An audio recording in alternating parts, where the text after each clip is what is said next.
प्यारे विद्यार्थियों, आज हम पढ़ते हैं 5वीं कक्षा के लिए हिंदी की पाठ्य पुस्तक रिमझिम का पाठ 2 फसलों के त्योहार। पाठ 2 फसलों के त्योहार। आपने भी कोई ना कोई अपने प्रदेश में होने वाले फसलों के त्योहार के बारे में सुना होगा। अलग अलग जगह पर अलग अलग तरह से फसलों के त्योहार मनाए जाते हैं और उनका नाम भी अलग होता है और मनाने का तरीका भी। तो आज हम जानेंगे अलग अलग जगह पर कौन कौन से त्योहार मनाए जाते हैं। सारा दिन बोरसी के आगे बैठकर हाथ तापते हुए गुजर जाता है। कहाँ तो खिचड़ी के समय धूप में गर्माहट की शुरुआत होनी चाहिए और यहाँ हम सूरज के इंतजार में आस लगाए बैठे हुए हैं। पूरे 10 दिन हो गए, सूरज लापता है। आज सुबह तो रजाई से निकलने की हिम्मत नहीं हो रही थी। तो इसको पढ़कर पता चल रहा है कि ये सर्दियों के मौसम की बात की जा रही है, क्योंकि वो रजाई में बैठे हैं और सूरज नहीं निकला हुआ। बाहर देखने से तो समय का अंदाजा बिल्कुल नहीं हो रहा, लेकिन घर में हो रही चहल पहल अब पता चल रही है। रह रहकर कानों में कभी चांपाकल के चलने और पानी के गिरने की आवाज तो कभी किसी के हाँक लगाने की आवाज आ रही थी। जा भाग के देख केरा के पत्ता आयल की ना, आज ई लोग के उठे के नईखे का, बोल जल्दी तैयार होखस, अब तो उठने में ही भलाई है। नहा धोकर हम सभी एक कमरे में इकट्ठा हुए। दादा और चाचा ने क्या सफेद चकाचक मान लगी धोती और कुर्ता पहना हुआ है। खिचड़ी में ऐसन ठाठ हम पहले कब्बो ना देखनी, सारा देह कनकना देता। पापा ने कहा शायद आज धोती में उन्हें ठंड कुछ ज्यादा लग रही है। अब सर्दियों के मौसम में अगर धोती पहनी जाएगी तो ठंड तो लगेगी ना। सामने मचिया पर खादी की सफेद साड़ी पहने हुए दादी बैठी थी। आज दादी ने अपने बाल धोए हैं। झक सफेद सेमल की रुई जैसे हल्के फुल्के बाल। गौर से देखने पर भी एक काला बाल नजर नहीं आता। अब दादी जो दिखाई हैं उनकी उम्र इतनी है कि उनके बाल सारे सफेद हो गए हुए हैं। कहते एक भी बाल काला ढूंढने जाओ तो नहीं नजर आ रहा। बिल्कुल धुली धुली सी लग रही हैं दादी। उनके सामने केले के कुछ पत्ते कतार में रखे हैं, जिस पर तिल, मिठा, गुड़, चावल आदि के छोटे छोटे ढेर पड़े हुए हैं। हमें बारी बारी से उन सभी चीजों को छूने और प्रणाम करने के लिए कहा गया। जब सबने ऐसा कर लिया तो उन सभी चीजों को एक जगह इकट्ठा करके दान दे दिया गया। तो प्यारे बच्चों, आपके भी यहाँ पर कोई ना कोई त्योहार तो अवश्य मनाते होंगे फसलों का, और आप भी कुछ ना कुछ ऐसा करते होंगे जहाँ पर कुछ वस्तुएं दान में दी जाती हैं। आज तो अप्पी दीदिया बुरी फंसी। अब ये दीदी जो बताया है अप्पी दीदिया कैसे बुरी फंसी, पढ़ते हैं आगे। उन्हें ना तो चूड़ा दही ही पसंद है और ना ही खिचड़ी, पर आज तो फरमाइशी नाश्ता नहीं चलेगा, उन्हें दोनों ही चीजें खानी पड़ेंगी। अब जो ये दीदी बताई हैं अप्पी दीदिया, इसको ना तो चूड़ा दही पसंद है और ना ही खिचड़ी।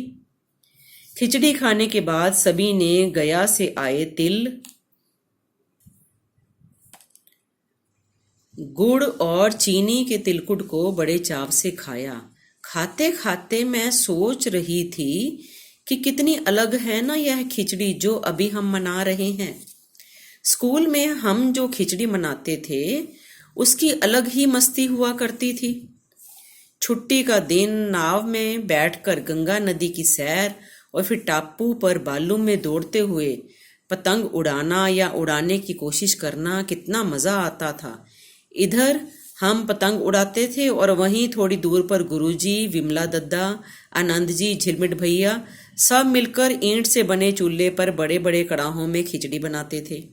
हम भी बीच बीच में अपनी पतंगों को सुस्ताने का मौका देते हुए मटर और प्याज छीलने बैठ जाते। वैसे खिचड़ी फिर दोबारा खाने को नहीं मिली। वाकई ढंग कैसा भी हो, पर है ये खुशियों का त्योहार। तो इसमें बताया है कि स्कूल में खिचड़ी का त्योहार मनाने में और घर में मनाने में कैसा अंतर है। जनवरी माह के मध्य में भारत के लगभग सभी प्रांतों में फसलों से जुड़ा कोई ना कोई त्योहार मनाया जाता है। कोई फसलों के तैयार हो जाने पर खुशी बांटता है तो कुछ लोग इस उम्मीद में खुश होते हैं कि अब पाला यानी कि ठंड कम होगा। सूरज की गर्मी बढ़ने से खेतों में खड़ी फसल तेजी से बढ़ेगी। सभी प्रांतों और इलाकों का अपना रंग और अपना ढंग नजर आता है। इस दिन सब लोग अच्छी पैदावार की उम्मीद और फसलों के घर में आने की खुशी का इजहार करते हैं। उत्तर प्रदेश, बिहार, मध्य प्रदेश में मकर संक्रांति या तिल संक्रांत, असम में बिहू। यहाँ बताया है कि कौन सी जगह पर कौन सा त्योहार मनाया जाता है फसलों से जुड़ा हुआ। केरल में ओणम, तमिलनाडु में पोंगल, पंजाब में लोहड़ी, झारखंड में सरहुल, गुजरात में पतंग का पर्व। सभी खेतों और फसलों से जुड़े त्योहार हैं। इन त्योहारों को जो है वो जनवरी से मध्य अप्रैल तक अलग अलग समय मनाया जाता है। झारखंड में सरहुल बड़े जोशो खरोश के साथ मनाया जाता है।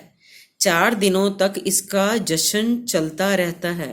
तो झारखंड में जो सरहुल मनाया जाता है उसका जश्न जो है वो 4 दिन तक चलता है। अलग अलग जनजातियां इसे अलग अलग समय में मनाती हैं। संथाल लोग फरवरी मार्च में, तो ओराव लोग इसे मार्च अप्रैल में मनाते हैं। आदिवासी आमतौर पर प्रकृति की पूजा करते हैं। सरहुल के दिन विशेष रूप से साल के पेड़ की पूजा की जाती है। यही समय है जब साल के पेड़ों में फूल आने लगते हैं और मौसम बहुत ही खुशनुमा हो जाता है। स्त्री पुरुष दोनों ही ढोल मंजीरे जो है बजाते हैं, लेकर रात भर नाचते गाते हैं। देखो यहाँ चित्र में दिखाया गया है, बच्चे जो हैं ढोल बजा रहे हैं और नाच गा रहे हैं। चारों ओर फैली हुई छोटी छोटी घाटियां, लंबे लंबे साल के वृक्षों का जंगल और वहीं आसपास बसे छोटे छोटे गांव, लिपे पुते करीने से बुहारे और सजाए गए अपने घरों के सामने लोग एक पंक्ति में कमर में बाहें डालकर नृत्य करते हैं। बताया गया है कि नृत्य वो किस तरह से करते हैं। अगले दिन वे नृत्य करते हुए घर घर जाते हैं और फूलों के पौधे लगाते हैं। घर घर से चंदा मांगने की भी प्रथा है, लेकिन चंदे में क्या मांगते हैं ये ध्यान से सुनिए आगे। पर चंदे में मालूम है क्या मांगते हैं? मुर्गा, चावल और मिश्री।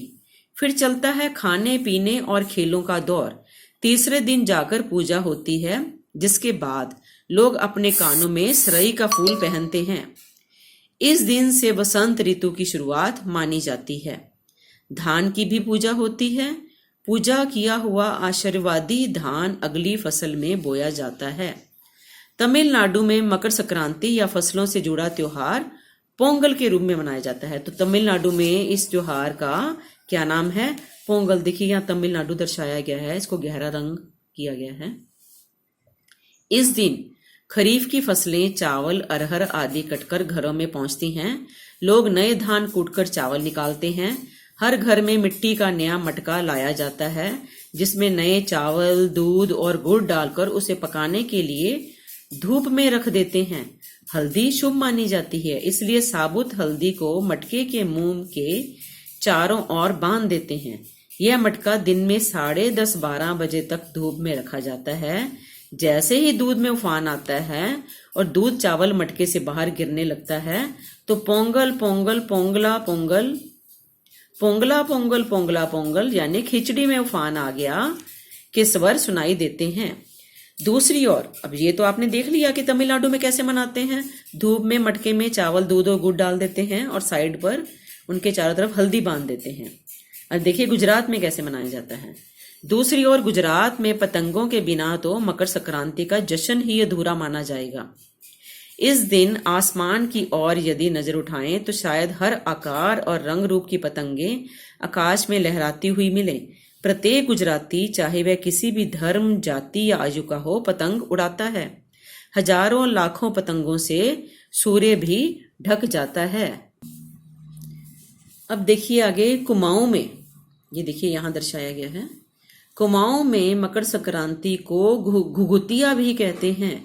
इस दिन आटे और गुड़ को गूंथकर पकवान बनाए जाते हैं। इन पकवानों को तरह तरह के आकार दिए जाते हैं, जैसे डमरू, तलवार, दाड़िम का फूल आदि। तो आटे को इनका आकार दिया जाता है और इस तरह से यह त्योहार मनाया जाता है। पकवान को तलने के बाद एक माला में पिरोया जाता है। माला के बीच में संतरा और गन्ने की गंडेरी पिरोई जाती है। साथ तो आटे से पकवान और साथ में संतरा और गन्ने की गंडेरी को इस माला में पिरोया जाता है इस त्योहार को मनाने के लिए। यह काम बच्चे बहुत रुचि और उत्साह के साथ करते हैं। सुबह बच्चों को माला दी जाती है। बहुत ठंड के कारण पक्षी पहाड़ों से चले जाते हैं। उन्हें बुलाने के लिए बच्चे इस माला से पकवान तोड़ तोड़ कर पक्षियों को खिलाते हैं। अब देखिए इस त्योहार का क्या खासियत है कि जो पकवान बनाए हैं, माला तैयार की है, वो तोड़ तोड़ कर पक्षियों को खिला रहे हैं, उनको बुला रहे हैं और गाते हैं। क्या गाते हैं देखिए आगे। कौआ आओ घुघुत आओ, ले कौआ बड़ो, मक दे जा सोने का घड़ो, खा ले पूरी, म के दे जा सोने की छुरी। इसके साथ ही जिस चीज की कामना हो वह मांगते हैं। है ना कितने अलग अलग अंदाज मकर संक्रांति को मनाने के। तो आपको भी अच्छा लगा होगा। अलग अलग आपको त्योहारों का पता चला होगा कौन से प्रदेश में कैसे मनाया जाता है। कहीं दूध चावल और गुड़ की खीर बनती है, तो कहीं 5 प्रकार के नए अनाज की खिचड़ी बनाता है। कहीं कहीं लोगों का सैलाब नदी में स्नान के लिए उमड़ पड़ता है। लोग ठंड से ठिठुरते रहेंगे, पर बर्फीले पानी में कम से कम एक डुबकी तो जरूर लगाएंगे। हाल यह होता है कि इन जगहों पर तिल रखने की भी जगह नहीं होती। तिल से याद आया, मकर संक्रांति के दिन पानी में तिल डालकर स्नान करना, तिल दान करना, आग में तिल डालना, तिल के पकवान बनाना विशेष महत्व रखता है। तुम्हारे घर या इलाके में इस त्योहार को कैसे मनाया जाता है? इसे खिचड़ी, पोंगल, मकर संक्रांति या कुछ और कहा जाता है, या तुम फसलों से जुड़े कोई और त्योहार मनाते हो? यदि तुम आपस में बात करो तो तुम्हें यह जानकर हैरानी होगी कि कई बार एक ही इलाके में रहने वाले लोग भी इस त्योहार को अलग अलग ढंग से मनाते हैं। तो प्यारे बच्चों, कैसा लगा ये त्योहारों का पाठ पढ़कर? आपको मजा आया ना फसलों के त्योहारों के बारे में जानकर?